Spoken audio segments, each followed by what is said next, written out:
খুলনা জেলা পুলিশের বিশেষায়িত সাইবার ক্রাইম ইনভেস্টিগেশন সেলের সহায়তা 17টি হারানো ফোন উদ্ধার।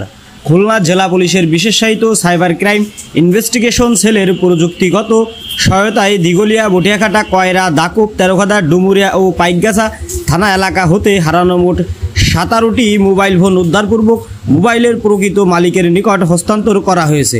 সাইবার সংক্রান্ত অপরাধ থেকে নিজেকে নিরাপদ রাখতে অপরিচিত কোনো ব্যক্তির নিকট থেকে মালিকানা সংক্রান্ত যথাযথ প্রমাণ ছাড়া সেকেন্ড হ্যান্ড ইলেকট্রনিক ডিভাইস, বিশেষ করে মোবাইল ফোন, ল্যাপটপ ক্রয় থেকে বিরত থাকুন। রাস্তায় কুড়িয়ে পাওয়া সিম কার্ড ব্যবহার এড়িয়ে চলুন। সোশ্যাল মিডিয়ায় যে কোনো খবর বিশ্বাস করার আগে যাচাই করুন।